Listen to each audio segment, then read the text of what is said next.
Right, welcome to the Feel Weird podcast. We are on series 2 now, and today we have such a sick guest, don't we, Liam? We certainly do.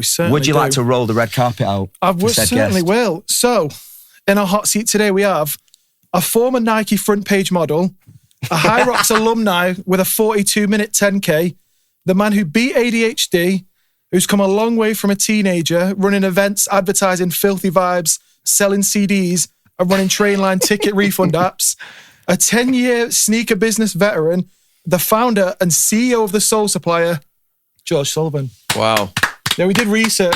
Serious research. That's the best intro I've ever heard. We'll take it. Thank you. That was unbelievable. Can you tell me what's his hot ones? I love that you got filthy vibes in there. It took me a good hour and a half to go through every single TikTok and YouTube video you've done. That business I forget about sometimes. Yeah. Yeah. But that was like pivotal.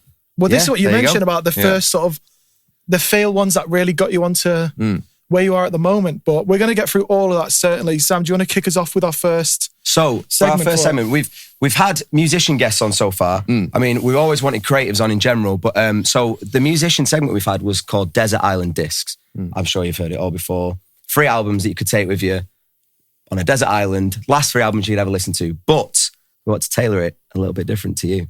Okay. So it's a bit of a weird question because really you're not going to take 3 pairs of sneakers to a desert island. Sure.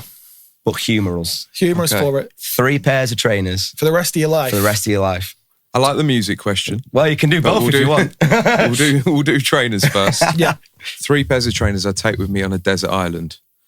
I've actually had to answer a similar one before. Yeah, I bet. So first up, we're going to go with a pair of sliders. Oh, smart. okay. Yeah, smart. Makes sense. You have to have sliders when you're on the beach. Yeah, essential. Yeah. Fair. I'm going to take with me... That's where it gets tricky. Yeah, it does. A pair of Air Force Ones. Yeah. Classic. They're pretty versatile. Durable as well. They're pretty durable. They'll last.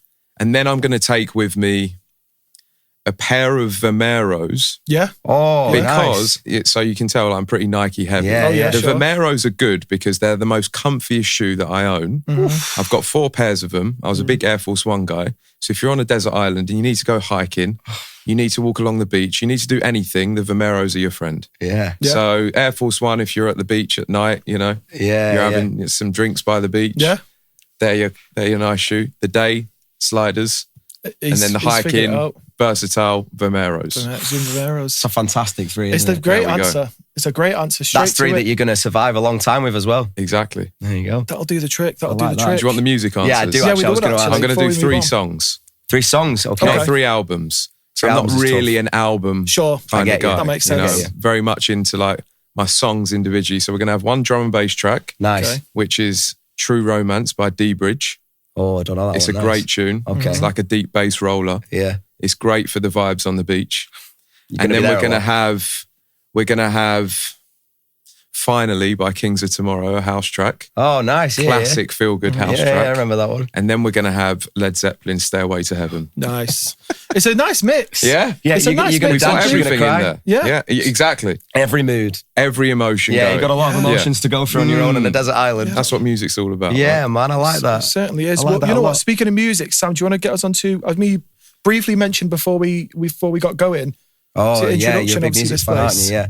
Well, I want to ask a big question because Liam here is the big sneakerhead. I love my sneakers, but I actually will safely say to big up Liam's ego, I definitely go into it more because of him. I put him on. But because I've always been the musician, footballer side of it all. But I've been watching a few documentaries recently about the partnership between like music culture and sport culture. But it also got me thinking a lot about the obvious connection between fashion culture and music culture. You know, and the likes of like Travis Scott and his Cactus Jacks, etc. Like, do you guys lean into what the musicians are wearing, or like, do you get to spot any trends far ahead because of what musicians are doing? I know that might be a bit of a weird one, but because they get to wear a lot of stuff that's not released yet. Do you know what I mean? Do you see a lot of trends coming before? Collaborations in sneakers are almost dead. Really? Really think so? Yeah. I think the peak of it was Yeezy. Yeah. With Adidas. That makes sense. Yeah. He set the bar high. Too high. And before that, it was Michael Jordan with what he did with the whole Jordan brand, releasing up to like 25 of his own Jordans. Yeah. Yee came in, and he set the bar high in a different way. Designed like minimalistic shoes that were really comfortable and lifestyle driven. And then everyone else has tried to follow since, right? Yeah. Travis Scott's been huge. I would say one of the biggest collaborators in recent years, apart from perhaps Virgil Abloh. Yeah, of course. Releasing the 10 collection way back in 2018. 2017, something maybe. like that. So, and they were talking about re-releasing the 10. I heard, yeah. But it's like, what sets these things apart is the question, you know? You had Jordan, he was like the front runner for designing his own shoes. You had Ye doing the lifestyle thing. And then you had Travis doing this whole heavily just music influence. They loved him as an artist. Yeah. They were buying any shoes that he bought out. Yeah. How much of it was the shoes themselves? Yeah. How much innovation was there in the shoes? Not much.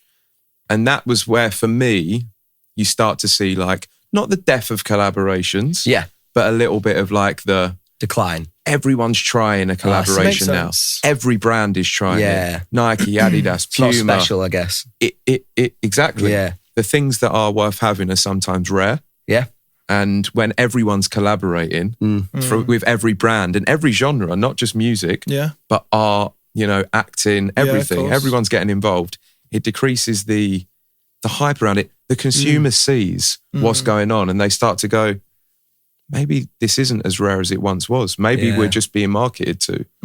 It's a dangerous game they put themselves in. I think it's more about availability, and it certainly speaks to like Amine's got a New Balance sneaker now, and Action Bronson does as well, and Drake has got Nocta and that whole side of his Nike division. Jack Harlow as well. I'm yet to see anyone with any of those in real life, like in Manchester. So I think it's like the Nocta Drake stuff. Yeah, the clothing, some of it's all right. Yeah, the shoes are a bit wild. They are a bit bananas, but it's more the fact that, and certainly we get onto the Soul Supplier before it. How years ago to try and get any of these shoes, I'd have a list of a mountain of names of stores or brands that I knew that were doing raffles. So go size raffle, N raffle, collusion raffle, all these other brands. So I know I'm going to hit at least one. Or, you know, the old school way of just go in front of the store at 6 a.m. at a Foot Locker and guarantee to get it. And obviously that certainly goes into where the niche of Soul Supplier is. So I wanted to kind of go back to the start of that. And I know you've spoken about this a few times, but take us back to, I guess, that Huarache triple white moment where that was, I guess, first the real, you know, scaling point for the business. What was the mindset around you guys and the team then, I guess? Yeah, so the craziest thing is that for 9 months, I was running the business whilst I was working full-time in recruitment. Yeah. And I wanted that business thing bad. Like I wanted to do something of my own. I'd started businesses before. And I saw the Soul Supplier as like, this could work, you know. I know this industry inside out. I love it. And I know that people need the information on the shoes, where to get them, what are the best ones. The market timing was perfect. So it's a big thing, timing. And I started it and I was running it during lunchtime and in my evenings. Nice. I was pretty burnt out after 9 months. We weren't making any money. Yeah. But I was always trying to get the pages from the website ranking in Google. And 10 years ago, that was a lot easier than it is now. That's a good point. Now Google, the decline of Google has happened. AI search engines are taking over. But back then, it was a lot easier to get stuff ranking. Still hard. For 9 months, I couldn't get anything ranking. Yeah. But then after that 9 months, I was ready to give up. It's that classic thing.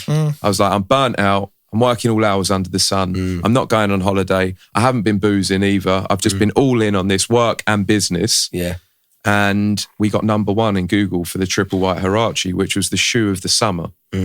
And we made thousands of pounds in a day. Website traffic went through the roof. The spike on the chart was nuts. Yeah, yeah. And I run downstairs. I said, Mum, Dad, look, it's working. We've made money. Yeah. And they were like, yeah. I was like, look, I'm refreshing. Look, we're making money. And they were like, I remember refreshing the screen and they were like, I was like, look, traffic, website, people. They're like, what the? My dad knew about like people making money online. And he was always telling me get into it.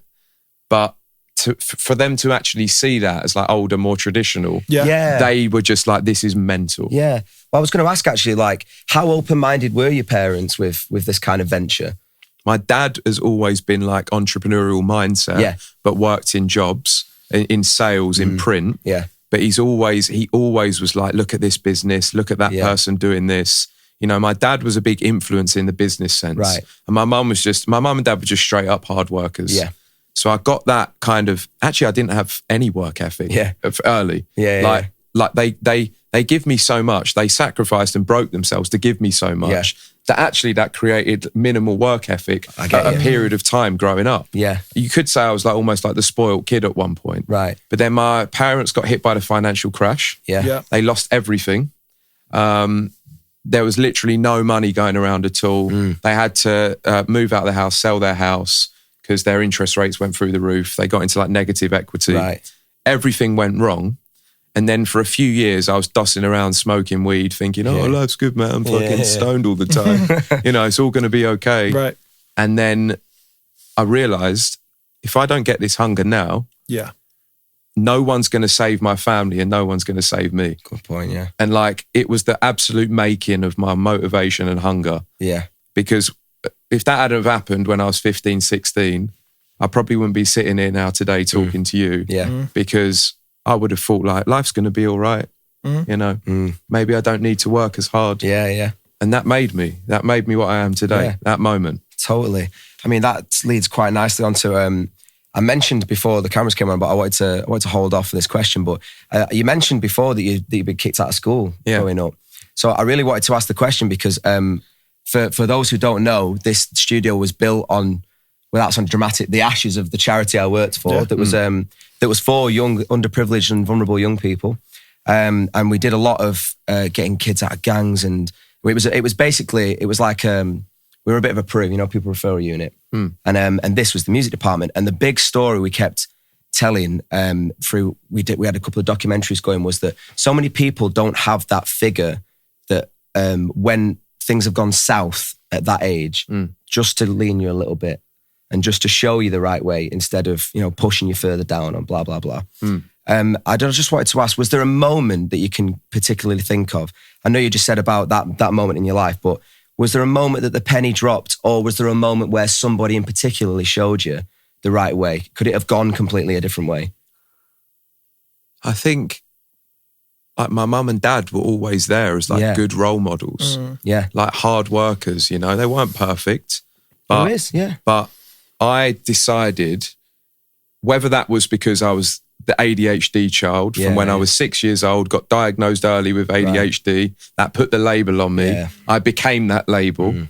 And then I decided that I would carve out this path throughout my younger school days and older school days of chaos. And find the people that wanted chaos as well. Whether that meant drink, drugs, parties, just doing crazy shit when I was younger, I would find the chaos at school and in the early days.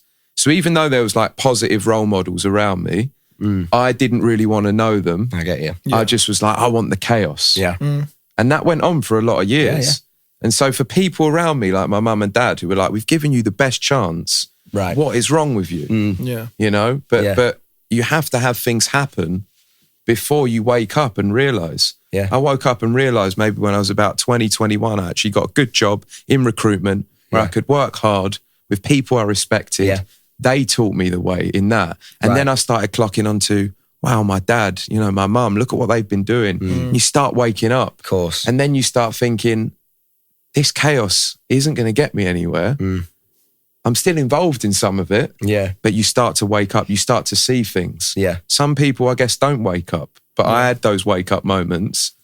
And to be honest, bro, like I struggled throughout my 20s with staying disciplined, looking after myself, eating right, not drinking too much, not going out partying too much, even growing the Soul Supplier. Like it's been a fucking struggle is the truth. Man. I'm here to keep it absolutely real. Like, especially when you get that taste of success. And like, it's important to pass that to people though, that it's not all sunshine and rainbows. It's like, so I've gone from having no money relatively, working all different jobs after getting kicked out of school, to then having this success and money coming in, money that I'd never seen before. And my family had never seen that levels of money coming in. To just being like, now what do we do? And going through this roller coaster of like, oh, we're doing really well, I'm disciplined, everything's going well. Right, okay, we'll party a bit now. And then things go off kilter a little bit. But the very lucky thing is the business still grew for 8 years consistently. That's crazy. And we were still holding it down. But it doesn't mean throughout that there weren't just these mad moments of pain and chaos. Because I'm still associated to that younger, old life of like the chaos and what I was growing up with, right? So for me, it's just been this long road of trying to find that flow within, which is like this peace, this kind of that like balance, that balance, like cultivating balance, is a difficult thing. You need a bit of chaos, don't you? You know, chaos is great. Like life and experiences, adventures, like chaos, whether that's like going on holiday with your missus and doing some crazy stuff on holiday, whatever that is, you do. But you need these spontaneous moments of like, of course, On this, I wanted to get to this only because you already mentioned it. I saw the multiple videos you did about the struggles the business had last year or the year before, and the sort of peaks that already well into an established business that you've come into these problems. When you look back, obviously, over the 10 years and this coming at the end, what's the sort of overarching connotations or the things that you take most away from sort of the success and then the struggles you've had? Yeah, so the last 18 months, even though we were 10 years old 2 weeks ago, has been the toughest we've had in business. Yeah. So I said, like, people think when you get to year 10, you're in the clear.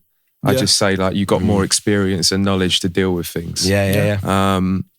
The truth is, maybe I thought I had a different plan. You know, I thought maybe by year 10, I might have sold the business. I might be doing something else. But the truth is, I still love the business and what we do and the people that I work with. Yeah. We've got some amazing people that we work with, right? That have stuck together for a long time. Yeah. So that for me just keeps it fresh all the time. And I appreciate that I get to go in that environment every day because I didn't always have that. Of course. But to answer your question, the last 18 months, we lost hundreds of thousands of pounds.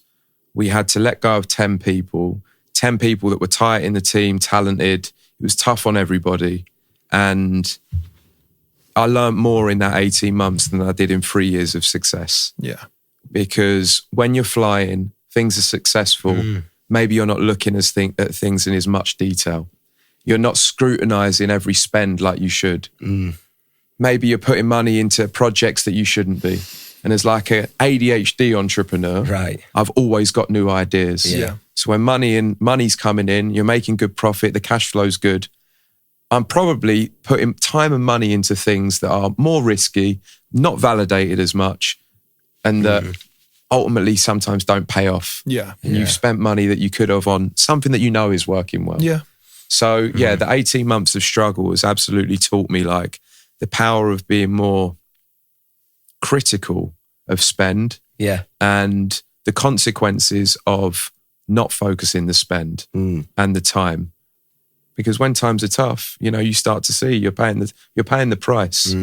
Yeah. And I'm not saying it's all down to where we spent money, etc. There's been economic factors. The UK's had a shit time. And we're heavily situated in the UK. Our audience is like 70% UK. So we formed like this sneaker community. It's like one of the biggest sneaker publishers in Europe, but mostly the UK. So that came to bite us as well. Because being that focused in the UK meant that the UK economy hit the fan, and some of the mistakes we made were amplified by that. Oh, I see. Yeah, of course. On this, so I used to work for Nike for a couple of years, like in the 2010s, and the whole brand, I guess, when you're that big, is not profit first. It's always customer experience first, above all else. And it's just trying to understand whenever someone comes in the store, whatever sport they're here for or physical activity, it's trying to give our knowledge to them and how we can cater that to them the best. And I think for you and your business, what would you say the ethos is or the real message that you want the Soul Supplier to be seen for in your team and for the consumers that are obviously buying into your product, your service? Yeah, so we started out as very much like community focused. I was in all the content. I was talking to the community. I was involved. And then we started making more money and doing well.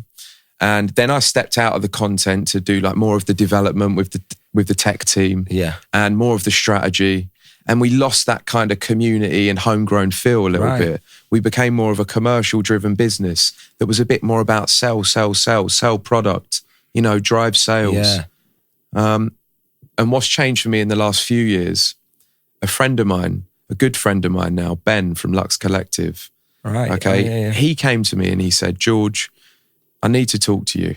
He said, you gave me some advice 3 years ago when I was just starting my business and you sent me voice notes on Instagram And now the business is here. And Lux Collective was blowing up at the time. They was getting millions and millions of views on TikTok. He said, I want to come and talk to you to say thank you. And I want to tell you a few things. Right? So Ben's like 10 years younger than me. Right. But he's bold. He's intelligent. Yeah, respect He's just so driven, right? Yeah. And he came to the office and he said, George, you've lost that homegrown community element. You need to be back in the content. He said, what are you doing, man? Look at the content we're doing. And he said it in a loving, caring way. Yeah. And that just switched the light back on for me. I was like, we've lost that community angle. We've been too take from the audience that we built and nurtured. Yeah. So the 10th anniversary, especially, has cemented the community thing. So today we was in Manchester. We're up in Manchester. So, We gave out almost £2,000 worth of free shoes. Amazing. We gave out goodie bags to people. There's loads of people coming to meet us on the street. Yeah. We've got the Supplier Facebook groups and Discords for the community. Yeah. We're doing events to give back. It's all about nurturing the people that have supported the brand. Yeah. Brilliant. And that for me is something I love doing. Like John and Taylor, John's our creative lead. Right. Taylor's one of our big content creators. Nice. And an influencer in his own right. We all just was like, shake hands at the end of the day and was like, how good was that today? Nice. The love that we was getting on the street, the conversations we was having with people. Yeah. That's what fires me up. It's great to make money, but if you're doing it and you're also giving back, it's much better. But I think, like you said, the ROI for you and that is $2,000 you've given out in terms of products, but the impact it's had on everyone that's not only seen that on a digital space, but that's been there and come and met you guys in person is so much more than that. And the return is huge. Exactly. It's like content's all about creating memories for people. Right. Like what you're doing here, like I think thank you, man. Podcasts are like the most authentic way to do it. Create real conversations with people. Yeah. Going back to back on topics that are important. But like the free shoes content, people getting to see real interactions from people. People that are like absolutely loving it, getting the free shoes. They're like, I'm getting the shoes. It's great. And it's just something I buzz off. Yeah. Brilliant. Before you introduce the next segment, I was curious on, I don't know how much time you've spent in Manchester, but I feel like certainly Mancunians treat the Air Max 95 as like, that's the Manchester shoe. Yeah, we gave out a few of them today. I know, I'm sure you would, but I want to know sort of the difference between what you saw on feet today and what you might see when you're walking down London. What would you say are the sort of the distinctions? Yeah, what Bar dominates? obviously the obvious that are in like the 10, like the Air Force Ones, which are going to be everywhere. Yeah. What were the sort of the distinctive ones that you see more of? Bro, I have to say, like in London, there's a lot more diversity in the footwear that people are wearing. I can believe that. And what, again, in brands or specifically? In brands, shoes? but actual styles as well.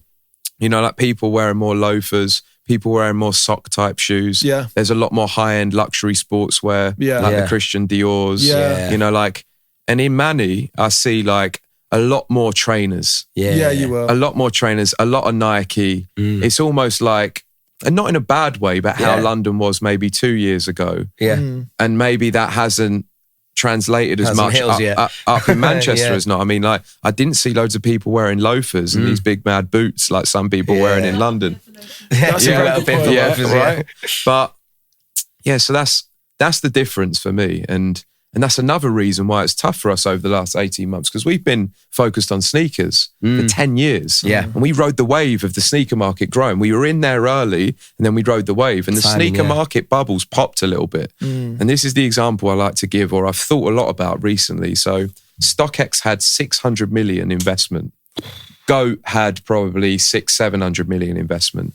So for those two brands that were targeting the UK in particular as well, US mainly, they had between them 1.2 billion in investment, right? So we're self-funded and we always have been. I've always been reinvesting. Now, we've been lucky to grow and continue to grow when there's been that sort of VC money in the market. But what happened over the last 18 months is that VC money was pulled out of the market. Right. So you can imagine the vacuum of market that created. When that money's not being spent to get awareness, they're still spending, right? But a lot of the VCs went, well, no, we're not playing anymore. Right. We're putting our money somewhere else into AI. So the kind of sneaker bubble, let's call it, has popped a little bit temporarily. Right. Where we were so focused on sneakers and not all these other styles and brands as much. Yeah. Quite heavily Nike and Adi. We've really been affected by that as well. So again, we've had to go back to the lab and start looking at what are we missing? Yeah. What brands are we not covering? We haven't been covering Hoka. We haven't been covering On Running as much. Yeah. You know, it's shoes like that. We haven't been keeping up with the running lifestyle trend. Those On trends have gone crazy. Everyone's wearing them now, aren't they? On in particular. Zendaya, the new face of that, I think now. But that's been going for 2 years, right? That's crazy. Like On is like, it's so, again, going back to the lab, like what have we missed? Yeah. Where did we go wrong?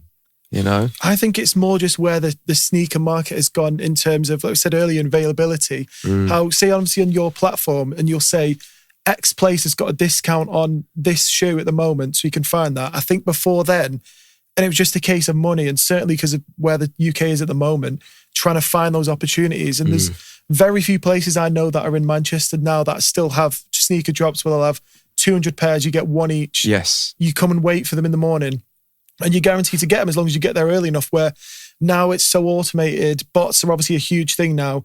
And I'll miss out on a shoe I really want, but I'll see a reseller and a guy who's got a whole living room and he's got 200 pairs. So, But you know what's going on now as well? So like the resale market fuels the retail market. Right. It always has worked like that. So the prices and that demand in the resale market makes people buy more in the retail market. Right. But again, where that bubble's popped a little bit, whether that's because of VC money's not there anymore or brands aren't innovating as much, the resale market prices have gone a little bit flat. Yeah. I mean, there's not as much profit for people. So resellers are having to sell at sometimes a loss or at retail. So they're not making much money, meaning they can't buy as much retail stock. And then when the retail stock's not selling out, the normal consumers don't want to buy it as much because, like you said, Liam, it's like there's not as much demand or scarcity because they're seeing the shoes sit on the shelves. yeah. Yeah. So it all feeds, even though people hate resellers and resale, trust me, the resale market is driving everything in retail. Crazy. Yeah. You know, like, and it's the same with tickets as well. When like Paul McCartney tickets sell out instantly, everyone wants them more. No, it's true. You know, when people see England get to the final, the ticket prices through the roof. It's like, it's all the same principles, isn't it? Which is like that scarcity model. But if that doesn't happen, the demand starts to drop and it fuels this downward spiral. Oh, yeah. So will it come back? Absolutely. Everyone needs footwear. Yeah. You know, will it take a few years? Maybe. That's fashion though, isn't it? You know, but is the money going into other things? Like I say, if we had COVID for like 2 years, people couldn't go on holiday, a lot of people, or they didn't want to go away. So now I empathise with people who, they might not want to buy 2 or 3 pairs of shoes. They want to go away on holiday. Yeah. They want to go to Tenerife. Man. You know, they might get their pair of, like you said, discount shoes and go to Tenerife. Yeah. Right? Rather than buy 3 pairs of Jordan 4s, which have gone up from 150 to 200. So the point I'm making is Soul Supply is still here. We're now covering a lot more discounts from a lot more brands, covering a broader spectrum of brands and giving back. Yeah. Because I think the best thing you can do in a time when the economy's struggling is be there, give back a bit more and be there listening to the audience, right? It's refreshing, man. And we had to learn that again because when that shit hit the fan in the economy, say in January 2023, we were still in this like sell, take mindset. Yeah. And the audience were just like, just stop. Yeah. Like this is just painful. Like stop selling. So yes, we still sell, of course. Yeah. But there's more of this message now as well. There's this sneaker community. Yeah. There's this footwear community, which we're tapping into. So that's refreshing as a business though, I've got to say. Like good for you guys. I mean, because at the end of the day, you build a community, you're supposed to, when you build a community, you can't just better off the community. You've got to help them when they're down. And for sure. Like you're saying, that I remember the time in 2023, no one could afford a pair of trainers. They could barely afford a week's food, you know? So it's... But you said it earlier, right, about like the experiences and people remembering it and those engagements. It's like, if we were VC backed, they'd be trying to quantify everything. Yeah. Sure. They're like, why are you going out spending $2,000 giving away free shoes? You know, like, what's the return on justifying that? How are you quantifying that? I'll be like, well, you know, I saw these people commenting on the account, really positive sentiment, and I see that changing over time, but it's hard to quantify. They're like, what's the return on that spend? It's like, it's harder to quantify. But we just know, we see it instinctively, anecdotally, in all of the little metrics in the engagement, etc., over time. But if the VC asked and we were VC backed, I'd struggle to quantify it. But it just feels right because people are people and they're not just people that give money to somebody. They are people. They've got their own lives. They've all got their own ideas. So we've got to respect that a little bit, whether you're in business or not. And Nike do this very well, or did do. You know, they've always been that like community local hub of like sportswear and sport. Yeah, so it goes hand in hand, like the lifestyle of sport and performance and elevating people. Yeah. The faces behind it, the Jordans, etc. All of the people like Travis elevating that lifestyle. Yeah. Making people feel connected. Yeah.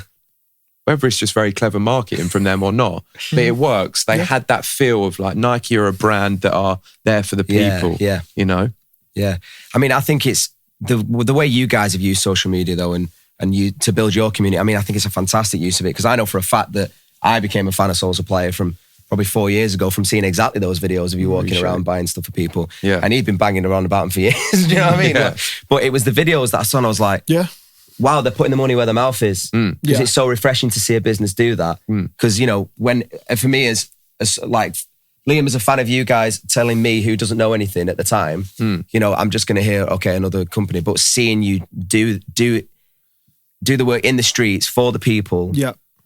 That's what so many people aren't doing. That's such a difference maker. I think as well, I had this thing as like, kind of got too big for my own boots in my head for a little bit. I see. There's nothing wrong with like knowing your value and your worth. Of course, yeah. And there's nothing wrong as a business owner, like putting yourself in the right seat to do the right job. Yeah.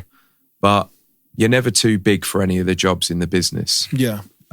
You need to be on the ground and you need to be in the clouds. I like Gary Vee saying. I like that. He goes clouds and dirt. Yeah. He says like you got to do the big picture thinking and you've got to do the dirt, the nitty gritty tasks. What fantastic advice that is. Because then you're connected to what's going on the ground. But there was a period of time where I was like, you know, I'm the founder, I'm the CEO. We've grown now to 40 people, let's say, and I need to be doing these sort of tasks all the time. Become disconnected with what was going on the ground. Didn't know the product knowledge as well. Didn't know the social media game as well. And that's when someone like Ben comes along and he goes, what have you been doing, man? And then when I step back into the social media game and the product game, and some of the guys in the office or the girls in the office are ripping me going, your product knowledge is weak now. You know, like that. Right, and they're like, and then I'm like on TikTok, like learning about TikTok and live, etc. And I'm just like, where have I been? This is the game quick, that I play. It moves quick. I need to be doing this every day. So that's what we've been doing the last few years. Like, and we encourage everyone in the business to be on the ground as well. No matter what your position is, you need to be connected with the team. Because why is someone going to listen to someone that's just pure, like, doesn't do anything on the ground? When they come with an idea, the junior or mid team members are like, do you actually know? You know, have you done it? Have you tested this? Are you on Instagram or TikTok trying these things? You know, you've got to come with that informed knowledge. Yeah. I think you already mentioned it on Gary Vee, and I love Gary Vaynerchuk. I've been watching his stuff for years. And there's so many times when he's mentioned how some of the best ideas he's had in VaynerMedia, whatever, have come from a guy he was talking to in the bathroom when he's taking a piss that was just going, I saw this, I've got a really good idea. And he's gone, that's exactly what we're going to do. Right. And made sure that the integrity of his business, because I think now everything is so public facing. And you think about how, I don't know if you saw on TikTok how Labour and Conservative and Lib Dems, everyone had a TikTok account. And they were trying to all like trash each other. And it was just a battle of them knowing we're going to win votes and win young people by using social media. And it's all about our image. Oh, bro, how crazy was it? Like with, I don't know if I can mention the word because it gets like banned, right? But COVID, I already mentioned it. Where they use like influencers to push like the rules and the vaccines as well. So you were seeing like Love Island influencers. Oh my God, like so pushing, get the vaccine. I'm like, who's paying for this campaign? Like this is crazy. Like, so exactly what you just said there. Very meta, wasn't it? Even like the politicians and the government are clocking onto this people and content strategy to push the incentives that they want. It's nuts. Yeah, it really is. Crazy it stuff, really is. man. We wanted to get into a little fun segment just before we go through some others with some quick this or that, quick fire questions. quick fire. Nice. Love of this or that. So I'm going to do the first half and Sam's going to take over the next one. So first starts off, Nike or Nike? Nike, even though it's Nike. I would have thought you were even passionate, Nike. That's me. I guess it's a British thing. It is a British Call thing. it what you want. It's It's your life. Nike. Adidas or Adidas? Adidas. Who's calling it Adidas in the UK? Yeah, I say Adidas. I think everyone else calls it Adidas. I do. I have since I was a kid. I said something to someone the other day, though, and it was like, if you turned around and was like, and said to me, mum is pronounced moom, I'd still call her mum. Yeah, it's my fucking mum, so I'm going to call it Adidas. Call it what Do you know what I mean? Do Like, you, it makes do you sense. have a bacon bap or a bacon balm? bacon butty in Manchester, Butty's mate. pretty No, it's standard. balm, isn't it? Nah, No, bacon I'd say butty chip in balm. Manchester. Chip balm is pretty normal. I'd say Chip chip balm. butty. Shout No, out that's- Christian there from Yeah, Manchester. right, yeah. He's head of partnerships. He's 9 years in the business. You know He what? loves a bacon balm. Oh, he well, I teaches me all respect the lingo. I didn't from even know Stockport. until a couple of months ago that in like Birmingham they say cob, which Yeah, I doesn't heard make that sense to me. recently, Like yeah. cob, like chip, Yeah. cob, or Yeah. which I've There's never something really about got. like north of Birmingham though, where the lingo is, you can move a mile and it Yeah, it changes. totally You know what I mean? Did he say changes. Stockport then? Stockport. Yeah, so my Yeah. mum, like, I'm from like Glossop near Stockport, but the difference between that and even my own family, 20 minutes down the road, is Yeah. butty and balm. Do you know what I mean? It's Butty and that balm. different. Yeah. It's British idioms, but Anyway, go on. carry on. Stussy or Stussy? Stussy, but it's Stussy. I call it Stussy though. I call it say Stussy and I Stussy just as know well it for was same Stussy. one. I would just argue that. I've got Stussy Cortez on. or Cortez or Cortez? Well, if it's the shoes, Cortez. Yeah. If it's the brand, Cortez. Nice. Yeah. Again, a weird one though. I used to think that a Cortez had just stolen the shoe name. Yeah. Yeah. I And do now actually. I'm like, well, how'd they get away with that? But then you see the different spelling, and it's like, yeah. It's because of the font though, innit? I didn't see it for a while. I was a bit, yeah. The rest of them are just opinion based. So Air Force One or Jordan 1? Air Force One, Sambas or Specials? Sambas, Nice. Shout. Go on, I'll give you the next ones. Air Max 1s or MX 95? Air Max 1s, Shout. Dunk or SB Dunk? SB Dunk. Really? Do you like that fat like tongue? You like the wide shoe? Fat tongue, man. Yeah. I've got 2 pairs of SB Dunks. I don't really have any normal Dunks, so Really? just going by what I own, I guess Okay. SB Dunks. Yeah. Yeah, Cool. You were Yeah. laughing at me the other day. I don't have any dunks. I only have SB dunks. yeah. There you go. I prefer the fat ones. Yeah, it's nice. Anyway, bit more general. Messi or Ronaldo? Ronaldo, Nice. Shout. He's got my heart. LeBron or Jordan? Jordan, Nice. Virgil Abloh or Sean Wotherspoon? Virgil Abloh. It's got to be That's a Virgil. good one, isn't it? Yeah, Virgil Abloh's the ultimate, sneaker designer and innovator. He's Like what he did with the everybody's. 10 was the most unbelievable thing going. I think I had like 7 pairs from that collection. Did you? Yeah. Most of them went yellow, sadly.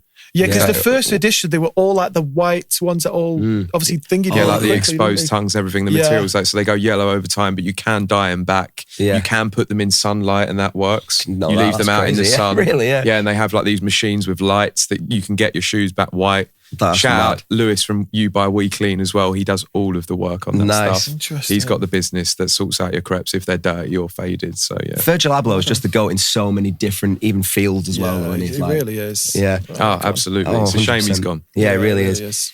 Anyway, and a big one, Last one. England or Spain? Is it coming home, mate? It's coming over. Fucking course coming it is. home. Of course it is. It's You've been got to be co-signed. optimistic. You have course you to. do. Yeah. You have you to be do. Why would you not optimistic. be? You know? Anything can happen in one game, my friend. This is it. Look at them scoring in the 90th minute. Yeah. Yeah? Hey, That was mad. it was crazy. It was mad. They can do it. Just because you touched on a little earlier, last few things, and you mentioned certainly your resilience, and certainly something I got from watching all your TikToks Yeah, me and too, your definitely. journey, I guess, for yourself and productivity and finding yourself. I want to get 3 books from you that you would recommend to anyone who's trying to better themselves, whether that's their mental, their productivity, their task management, just someone that wants to get on a straight and narrow path and be more focused. What would be some books Great that you question. recommend to them?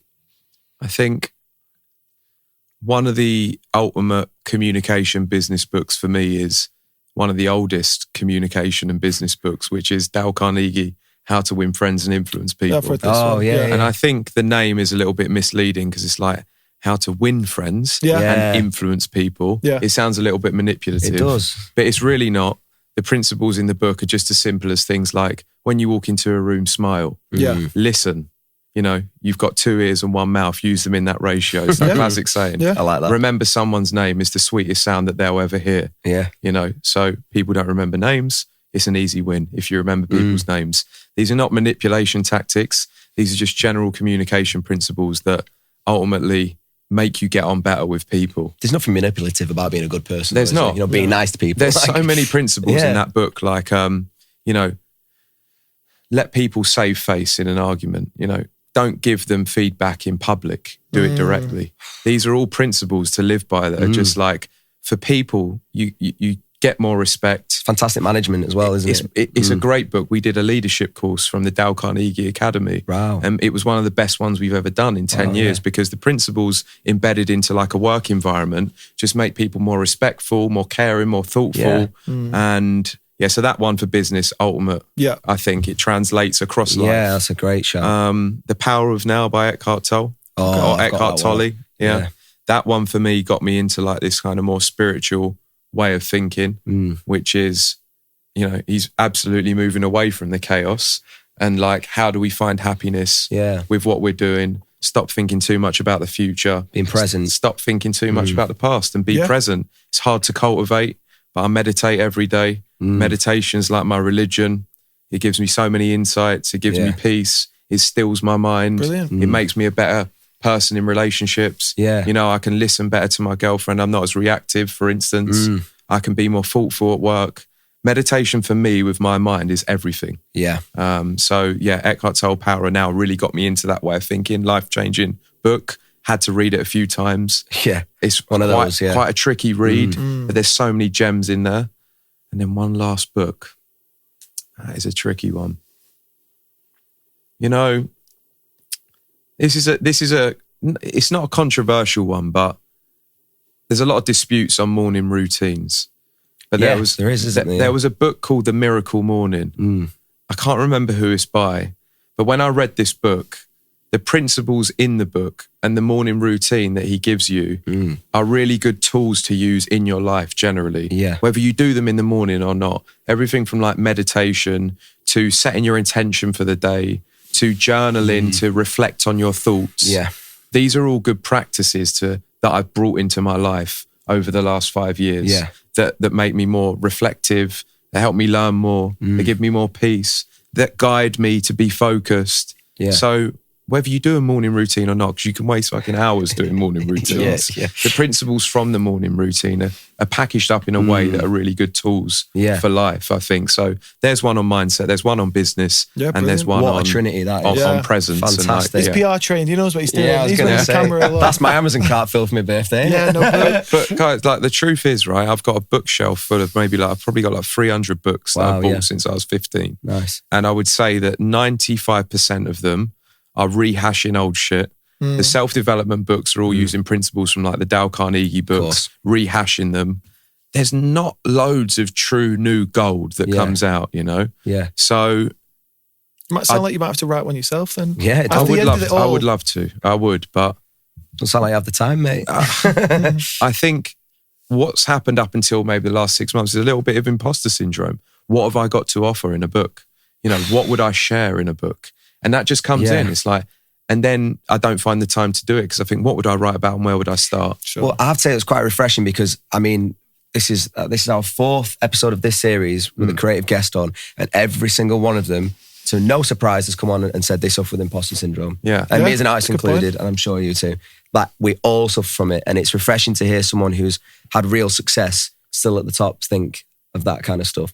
And I mean, imposter syndrome, it's evil, isn't it? But like, we all deserve to sit there and just look at ourselves in the mirror and go, no, I've done good today. Yeah. Because it's... I think that for me is like something that's got better over the years. Yeah. Like, I think like as you get older, if you're working on yourself, you get to know yourself better. Very good point. And then like you become more comfortable in your own skin. Yeah. And ultimately everyone's unique. Very much is what so. I've learned. I've done a fair bit of therapy and like self-reflection, like kind of like spiritual coach or whatever you want to call people that I've seen, and to kind of like get that peace around what is, who you are, how you can go about your life. But I think that thing of like imposter syndrome or not feeling good enough for a lot of people drives them to want to like escape, to drink, to use drugs, whatever it is. And that can be like varying degrees for people at different points in their life. I think it's got, the last 6 months has been a blessing for me in terms of like how I've felt. Yeah. And I've just been so accepting of reality in life. Yeah. Will it always be like that? Maybe. I've done a lot of work on things with myself recently to try and get that. But I tell you the truth, like when in January, when we realized like that January wasn't starting good again in terms of where we were at with our numbers. Yeah. And that if the rest of the quarter is going to be like this, how much money we're going to lose. And we had to make that tough decision to let, say, 10 people go. Yeah. I went into a bit of a hole for a little while, I'd say, from mid-December to then. And Maya, who I work with, our chief product officer, said to me, George, you seem beaten and depressed. I've never seen you like this. So I was generally on like this quite a good path for like a year or two. She's like, but last 4-6 weeks, you've not been right. You need to go on holiday. I hadn't been away for 10 months because I thought, because the business is struggling, I need to be here. Yeah. And I went away, I went skiing. And even though we were losing money at that time, I was still checking results. I was like, this is a bit painful. Being up in the mountains, I had time to reflect. And I was like, what have I been doing? Like, I've been giving off this to people in the team. I've not been able to be there as much for them. I've not been able to make clear decisions. So what I'm trying to say there is it's essential to step away and reflect. It's a good point. Holidays are important. Yeah. Even if things are tough. Yeah. Stopping. Working outside of the business and not just in it, grinding away every day, because you need perspective. So it changed everything when I come back. Yeah. Fresh mind. Yeah. I mean, it's fantastic advice for anyone, really, but I think especially creatives, because I think we all fall victim to, because of the kind of erratic and spontaneous lifestyle. I mean, I know personally, like, my mind's always alive with ideas, and whether it's good or bad, and thinking about the next job, or like, it's just always deconstructing things, and, stopping can just be the best refresh. Because otherwise it all gets so overwhelming, because it's not a 9 to 5 you leave there, is it? You take everything home with you. Yeah. Because it's not just ideas, but especially you at the top. You're at the top of your tree. You must take everybody's like weight on top of your shoulders. Well, like you say, if you can't, there's a fantastic analogy that they say on, this is really random, but in planes, if the plane's crashing, to put your mask on yourself before you put it on the baby, because you can't help the people you love. I like that help analogy. Yourself. I've heard that Do you one know before. What I mean?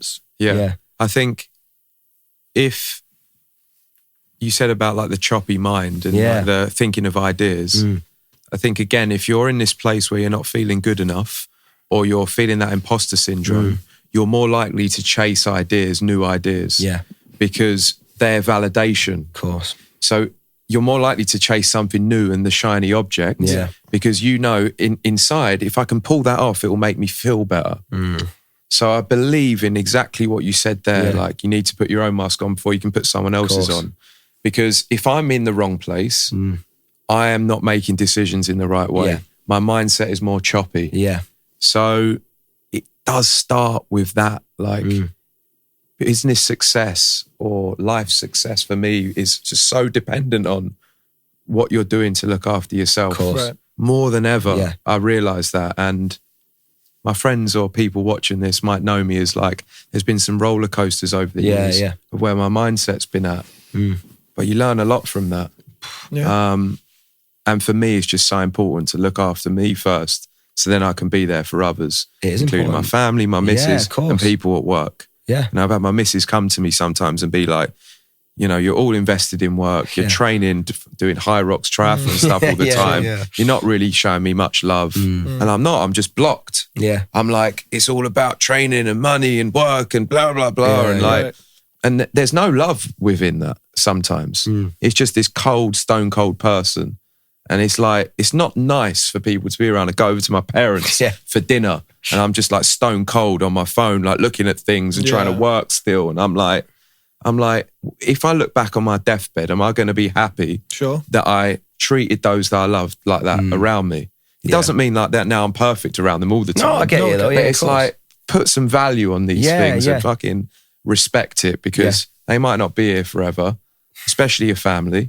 And I know when I lay down in bed sometimes at night, and if I haven't been present with my family because I've been focused on something in the grand scheme of things not as important as them, right, I feel bad about that. Yeah. That's the stuff. But it's easy to lie to yourself and be like, oh, next time. Next time I'll be present. Then next time you go around and you're doing shit on your phone and you're telling your dad how to live his life. And then you walk away from it and you're like, what am I doing all this for? Yeah. So, might not always get a next time. It might not always get a next time. Yeah, exactly. I mean, I've got to say though, like, it's quite refreshing to hear people talk. I mean, to hear yourself talk about looking inwards.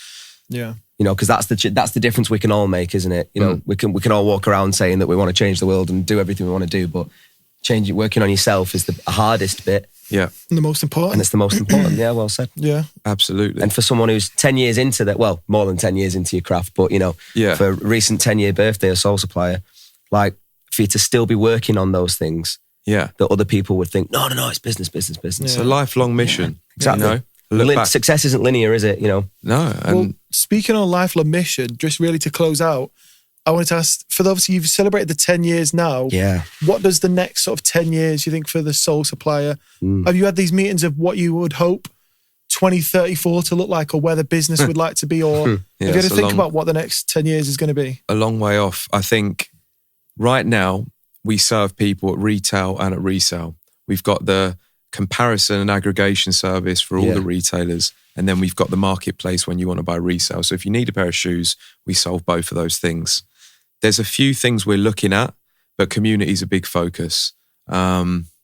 Subscription-based models for the community, so they can get shoes easier and they can get different benefits. It's a good idea. We're looking at a discount model as well, which I can't say too much about at the moment. But where will it be in 10 years? I want to take it to the US. I want to take it to Asia. But right now, the reason I don't sound 100% sure on some of these things that I'm saying is because I believe, and again, this is like a new way of thinking for me, or a newer way of thinking. We've got plans. We've got like a 6-month roadmap of the developments we want to do, how we want to improve the website, the app. Yeah. But we just need to be doing the right things each week and stay focused on it. And then the rest will follow. It's that classic thing of like, you know, if I want to get massive in the gym, it starts from today and then doing the right thing tomorrow. Yeah. So I know it's like this philosophical kind of self-development talk. I could completely agree. But it's literally just like, you can focus 6 months down the line or 10 years down the line, but the digital world moves fast anyway. So all we need to do is look at the right metrics now, nurture the community in this right way, and go with the flow and what feels right and looks right in the numbers. And then the rest will follow. Absolutely. Follow the signs is what I say, you know, like the free shoes and the content around the community stuff. It feels good. It's working. We're seeing it. Yeah. Keep following that sign. Yeah. Where's it going to go? I don't know. But in 10 years, I've seen that if you follow the signs, you trust that intuition, and you're looking at the numbers behind some of it as well, of course, the rest does follow. You have to go with what feels right within here. Because I think it's very easy to get jaded by, that's going to be the right move for money, or that's going to be the right move for this. It's like, no, what feels good and authentic to you and your team? And then does it stack up in terms of the numbers sense? You got to have a bit of both. Yeah. Oh, fantastic. Wow. Brilliant. Well, it's been a joy having you on. You delivered some good life lessons for anyone listening, told some good stories about the brand, and you know, who knows, maybe we'll have an episode in 10 years' time and we'll have another look back and tell us 20 years, have a roundup. And thank you so much for taking time out of your short trip to Manchester. It really means a lot. I hope you enjoyed the city and you certainly come back. It's a wicked studio, this. Thank you very much. Absolutely. Man. It's been great talking. Appreciate it. Thank you, man. Thank you. And thank you, everybody, for listening.